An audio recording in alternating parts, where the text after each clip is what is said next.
Bueno, Mahaiburu Jauna, egunon senatari jaun Buenos Andreok. días, Yo, señor presidente. usted sabe que voy a ser la voz Señorías. discordante. Con sus mismos argumentos, pero voy a llegar a conclusiones diferentes. Primero, tengo que decirle que estoy absolutamente de acuerdo con el milagro que ha supuesto la industria pesquera, no solamente en el país, sino, como usted bien ha dicho, en otros países en los que hacía verdaderamente falta, desarrollo de terceros países, etcétera, etcétera. Y también dentro del desarrollo en el Estado en cuestiones tan importantes como la tecnología conservera, la tecnología pesquera, los astilleros, etcétera, etcétera, etcétera. Precisamente esta flota de túnidos es probablemente la más moderna que haya, no ya en el Estado español, sino en el mundo. Y aunque no sean hoteles de 5 estrellas, que fue una discusión que surgió el otro día, de verdad que los barcos son dignos de ser vistos. Yo me quedaba con el punto 3, con su punto 3, con ese. Estoy absolutamente de acuerdo, y usted lo sabe, y lo hemos dicho muchas veces. Lo que pasa es que la realidad hace imposible que esto se cumpla si se mantienen los puntos 1 y 2. Y la realidad es que si no hay que ser pusilánime, y no hay que ser pusilánime con todo lo que se recoge en el punto 3, no se puede ser pusilánime, estoy de acuerdo también con ustedes, con los tres. Lo que tampoco podemos ser es pipiolos y pensar que el principal productor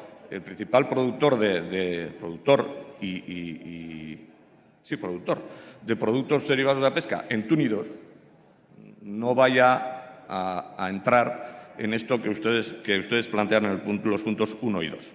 Por lo tanto, tenemos que ser duros, pero no podemos ser pipiolos. Hay una cuestión que sí quisiera, es que corre el reloj, hay una cuestión que sí quisiera un poco, bueno, por comentar y por hacer yo la salvedad. Usted habla de la flota atunera española practica una política liberal de ventas, evidentemente, como la flota conservera. Yo estoy seguro que usted en Tailandia, la gente que tiene buen gusto en Tailandia compra conservas gallegas. No tengo ninguna duda. Las conservas tailandesas nos las mandan para Europa. Por lo tanto, tanto unos como otros tienen política liberal de ventas. Lo que no me gusta mucho es que la siguiente frase vaya a hablar de la pesca ilegal no declarada, porque hay un nexo de unión y de como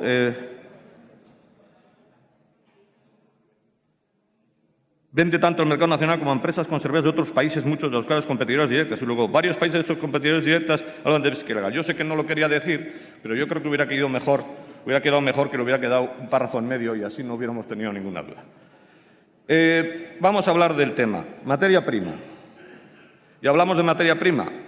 ¿Hay materia prima suficiente? Sí. Y a buen precio también. Y no hace falta que se eche mano de los contingentes.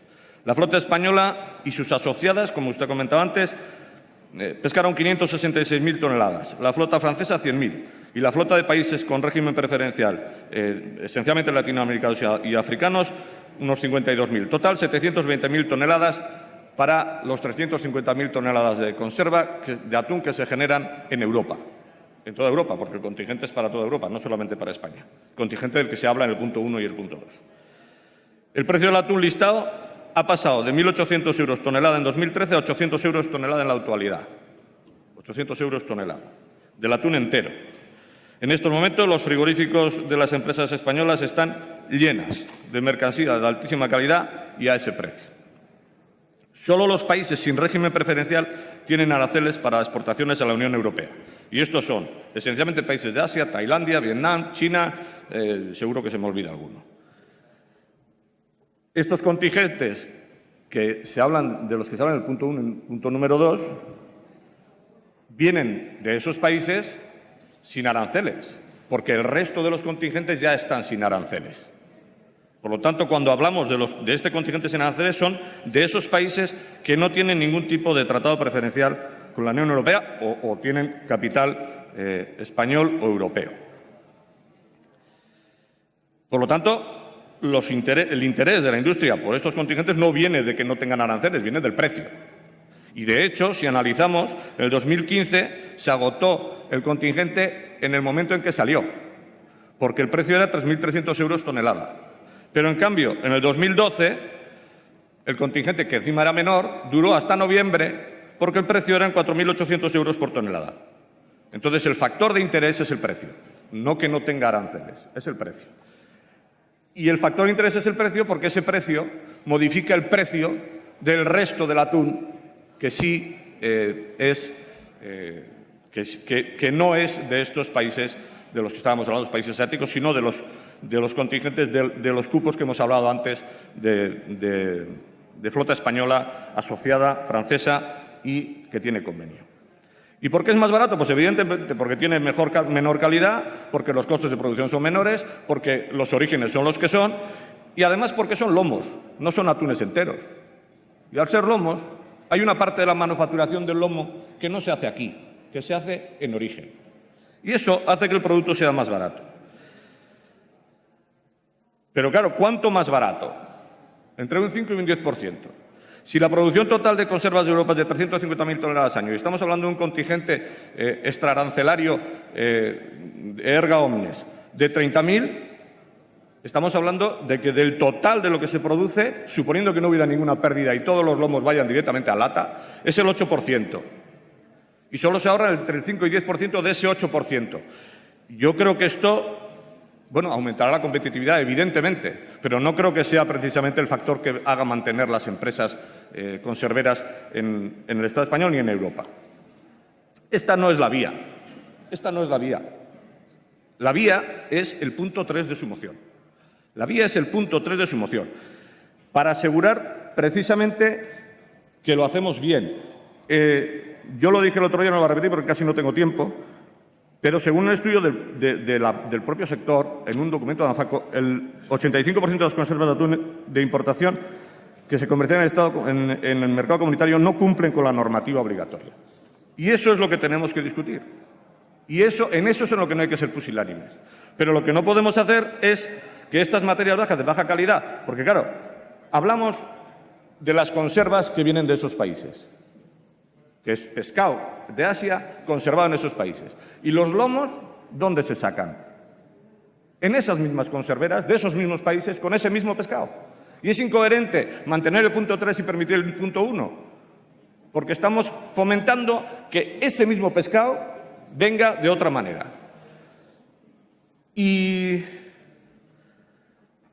por eso, porque si ocurre con las conservas, ¿qué pasa con los lomos? ¿No? Estos países pescan de manera diferente, si es para vender lomos a Europa o si es para sus conserveras. Las conserveras que producen ese producto semielaborado, que no lo defino yo, sino que lo define ANFACO en su documento, esas conserveras son otras que las que hacen las conservas que luego se venden, bien sea en lata o de otra manera. Por lo tanto, yo creo que ahí es donde entramos en la incoherencia. Y hablemos de puestos de trabajo. De eso también quería hablar, porque no quiero que se me termine el tiempo. Los contingentes que vienen son de atún listado y de yellowfin, y esencialmente pequeños. Entre otras cosas, por eso sale el precio. Para conseguir 30.000 toneladas de lomo de listado, hace falta 75.000 toneladas de atún entero. Para conseguir 30.000 toneladas de yellowfin, de lomo de yellowfin, hace falta 65.000 toneladas de atún entero. Cada mujer podría limpiar entre 250 y 400 kilos de este pescado al día. Vamos a suponer que cada mujer, he dicho cada mujer, cada operario, pero bueno, esencialmente cada mujer, limpia 400 kilos, para que veamos que se produce. Para limpiar y preparar 75.000 toneladas de listado hace falta 175.000 jornadas laborales de 8 horas. Más un 15 y un 20% de jornadas de personas que están alrededor, quitando las cajas, poniéndolos en las parrillas, etcétera, etcétera. Por lo tanto, se necesitaría a 400 kilogramos día 1.000 mujeres en 218 días laborables.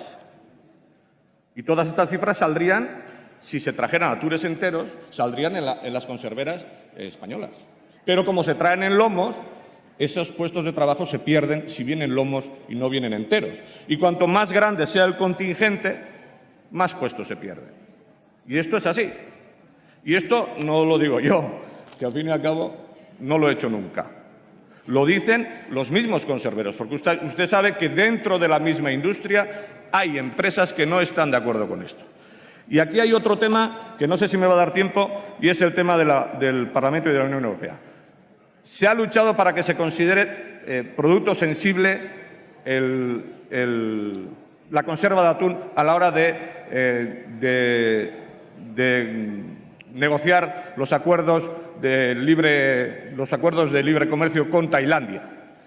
No se puede ir a pedir ahora al Parlamento Europeo, que ha dicho que sí, a la Comisión, que ha dicho que sí, de manera muy pusilánime, pero ha dicho que sí, a decirle que pelee contra las conservas, que las considere sensibles para que no entren dentro de ese acuerdo, y luego, por otro lado, decir que no, pero usted no se preocupe, que esos mismos lomos me los deja, que yo los voy a traer. Eso no puede ser, entre otras cosas porque se van a perder los pocos o ningunos apoyos que ya de por sí, y esa es una queja que hemos tenido siempre en el Parlamento Europeo y en la Comisión, ha tenido la industria pesquera, esencialmente la industria pesquera del Estado español. Por eso, y sobre el último punto... Por favor, vaya finalizando. Sí, señor presidente, 10 segundos. Sobre el último punto, evidentemente que estamos de acuerdo. No solo estamos de acuerdo. En septiembre del 2013 se lo pedimos al ministro Cañete y nos dijo que sí. En diciembre del 2013, si no me equivoco, se hizo el decreto para generar el registro especial. Llevamos año y medio y no se ha hecho el registro especial. Y la Unión Europea está diciendo, ustedes no tienen interés, por lo tanto no mantengo las directrices de 2008, porque lo importante no es el registro en sí mismo, sino que de ese registro se deriven todas las ventajas fiscales, sobre todo en las cotizaciones de la Seguridad Social, que estaban recogidas en las directrices del 2008, que por falta de interés de este Gobierno y del anterior, igual menos de este Gobierno, pero de los dos, la Comisión Europea simplemente va a decir, ¿para qué voy a mantener unas directrices si a ustedes mismos no les interesan? Porque no han hecho nada para que se cumplan. Por lo tanto, nos parece que la vía no es el punto 1 y número 2, es el punto 3 y el punto 4, evidentemente, que ya andamos tarde. Pero el punto 1 y el punto 2 nos hacen que la moción nos resulte incoherente y por eso inaceptable. Muchas gracias, señor presidente. Gracias, señor presidente. Señor Cazalis.